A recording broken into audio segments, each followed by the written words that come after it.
जी बिस्मिल्लाहिर्रहमानिर्रहीम। आज हम आए हैं मलिक ज़फ़ार इकबाल साहब के पास। उनसे थोड़ी गाइडलाइन लेने के लिए आए हैं कि पंजाब रेवेन्यू अथॉरिटी में जिन लोगों ने इन्फोर्समेंट ऑफिसर का रिटन टेस्ट पास किया है तो उन्होंने इंटरव्यू के लिए क्या क्या प्रिपरेशन करनी है। तो सर से ज़रा गाइडलाइन लेंगे कि क्या क्या कौन कौन से पॉइंट्स हैं जो किए जाएं जिससे हम अच्छे मार्क्स जो है वो ले सकते हैं। और सर से ये भी पूछेंगे कि ये इंटरव्यूज़ कब तक एक्सपेक्टेड हैं। जी सर। जी अस्सलाम वालेकुम। बहुत शुक्रिया इरफान, आपके आने का। इन्फोर्समेंट ऑफिसर ग्रेड 17 की जो है वो सीट है जी, पंजाब रेवेन्यू अथॉरिटी में। इसका जो इंटरव्यू है वो कंडक्ट करेगा पंजाब पब्लिक सर्विस कमीशन। तो पंजाब पब्लिक सर्विस कमीशन जब भी किसी भी पोस्ट का इंटरव्यू कंडक्ट करता है तो आपको पता है कि वो एक पैनल का इंटरव्यू होता है जिसमें 3 से 4 मेंबर्स जो हैं वो बैठे होते हैं। तो जब भी ये रिटर्न अनाउंस होता है रिजल्ट, तो उसके 15 से 20 दिनों के बाद आपका इंटरव्यू एक्सपेक्टेड होता है, जो कि कंफर्म होता है। तो आपको ये चीज़ें प्रिपेयर करनी है ताकि आप अपने आप को एक इंटरव्यू में एक अच्छा कैंडिडेट जो है वो साबित कर पाएँ। सबसे पहले जो है वो आपने अपनी ड्रेसिंग के ऊपर फोकस करना है।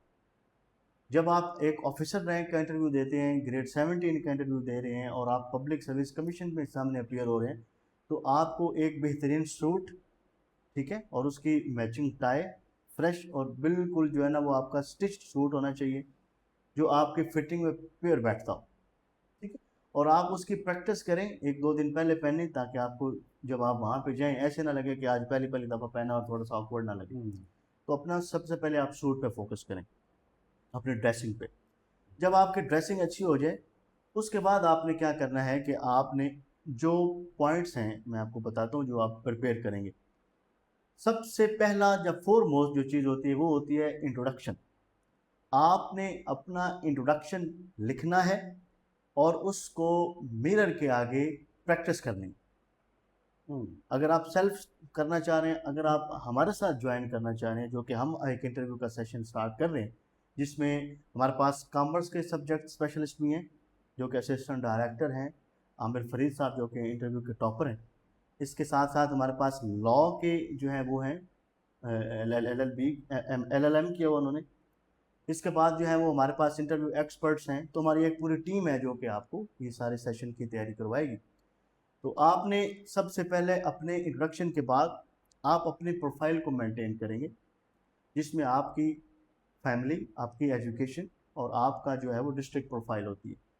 आप उसके बारे में आपको प्रॉपर नॉलेज होना चाहिए। तो जब आपका इंट्रोडक्शन प्रिपेयर हो जाए, आपकी डिस्ट्रिक्ट प्रोफाइल प्रिपेयर हो जाए, तो फिर आपने फोकस करना होता है अपनी डिग्री के ऊपर, जो आपका अपना सब्जेक्ट है। फॉर एग्जांपल आपका लॉ है या कॉमर्स है, तो आपने उस सब्जेक्ट के ऊपर प्रॉपर गिरफ्त आपकी होनी चाहिए।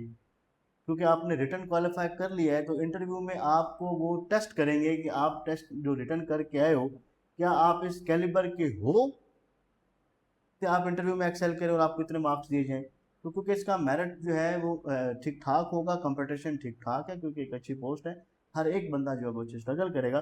तो आपसे गुजारिश ये रहेगी कि अपनी डिग्री को आप ठीक ठाक प्रिपेयर कर लें और फिर अपनी जो एक्सपीरियंस है प्रीवियस आपका, आप LLB प्रैक्टिस कर रहे हैं, लॉ प्रैक्टिस कर रहे हैं, आप जो है वो कॉमर्स के किसी सब्जेक्ट में कर रहे हैं, तो आपको अपना एक्सपीरियंस इन जो जॉब होगी इन्फोर्समेंट ऑफिसर की उसके साथ लाइक करना बहुत इंपॉर्टेंट है।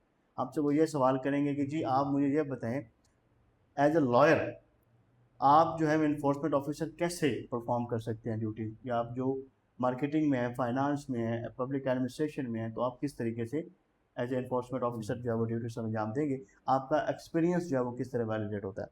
उसके बाद आपने जो PRA डिपार्टमेंट है इसको आपने ठीक ठाक पढ़ना है कि ये काम क्या करता है, ये किस तरह टैक्स कलेक्ट करता है, ये फेडरल बोर्ड ऑफ रेवेन्यू से किस तरह डिफरेंट है, ये एक्साइज जो टैक्स कलेक्शन एक्साइज वाले करते हैं उनसे कितना डिफरेंट है। इसके बाद ये जो तहसीलदार या जो बोर्ड जो महकमा माल वाले टैक्स कलेक्ट करते हैं उनसे ये कितना डिफरेंट है। तो आप इनके ऊपर भी, इसके ऊपर आप काम करेंगे।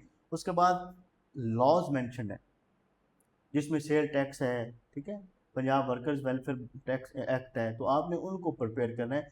और बाकी जितने भी लॉज जो रेवेन्यू अथॉरिटी डील करती है, जिस तरीके से वो टैक्स की कलेक्शन करती है, आपने उन लॉज को भी प्रिपेयर डेफिनेटली करना है। उसके बाद आपने, क्योंकि ये टैक्सेशन की बात है, इन्फोर्समेंट ऑफिसर अगर टैक्स कलेक्ट करते हैं तो आपको टैक्स की हिस्ट्री का आइडिया होना चाहिए कि वाई टैक्सेस जो है वो कलेक्ट क्यों किए जाते हैं और इनको कैसे आगे लगाया जाता है, पाकिस्तान में इनकी क्या हिस्ट्री है, और पाकिस्तान में जो टैक्स नेट है वो उसकी क्या फेलियर के क्या मतलब मसाइल हैं, वो क्यों फेल हो रहा है। और दूसरा ये है कि जब आपको इन चीज़ों का पता चल जाए तो फिर आप ये देखें कि आप पाकिस्तान में जो टैक्स नेट है इसको कैसे बढ़ाया जा सकता है, इसमें हम कैसे जो है वो सारी चीज़ें कर सकते हैं, और आप जो क्या रिकमेंडेशन देते हैं कि हमारा जो टैक्स सिस्टम है उसको इम्प्रूव किया जा सके, ठीक है।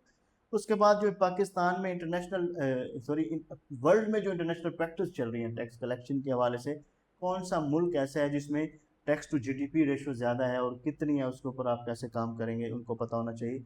फाइनेंशियल टर्म्स का हमें पता होना चाहिए, करंट अकाउंट डेफिसिट क्या होता है, ठीक है, और सर्कुलर डेट क्या होता है, ट्रेड डेफिसिट क्या होता है, इन सारी बातों का प्रॉपरली हमें आइडिया होना चाहिए।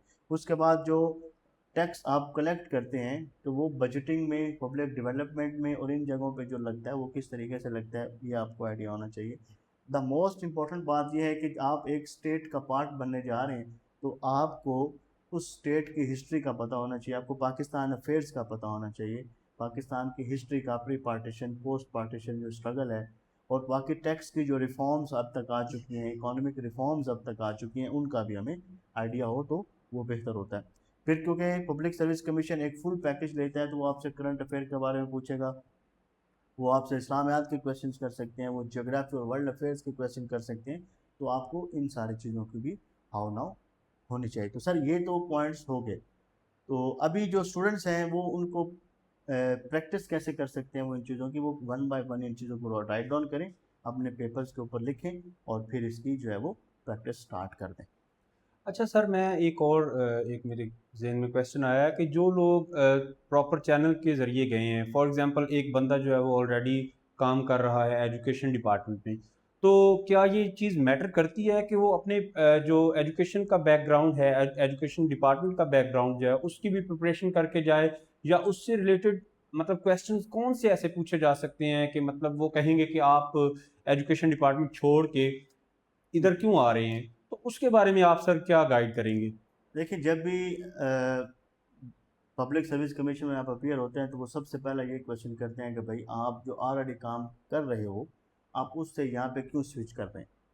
दूसरा ये है कि आप एजुकेशन डिपार्टमेंट में, अगर आपके पास एलएलबी की डिग्री है, आपके पास कॉमर्स की डिग्री है और आप एजुकेशन डिपार्टमेंट में सर्व कर रहे हैं, किसी और डिपार्टमेंट में सर्व कर रहे हैं जिसमें आपका प्रैक्टिकल फील्ड एक्सपीरियंस नहीं है, तो आपको फिर भी अपनी जो डिपार्टमेंट में आप सर्व कर रहे हो उसकी हाव नाव होना ठीक ठाक ज़रूरी है, उसमें क्या रिफॉर्म चल रही हैं, उनमें किस तरीके से बेहतरी आ सकती है, कौन कौन से प्रोजेक्ट्स चल रहे हैं, और फिर आप वहाँ से अपना एडमिनिस्ट्रेटिव जो एक्सपीरियंस है वो किस तरीके से आप यूटिलाइज करेंगे।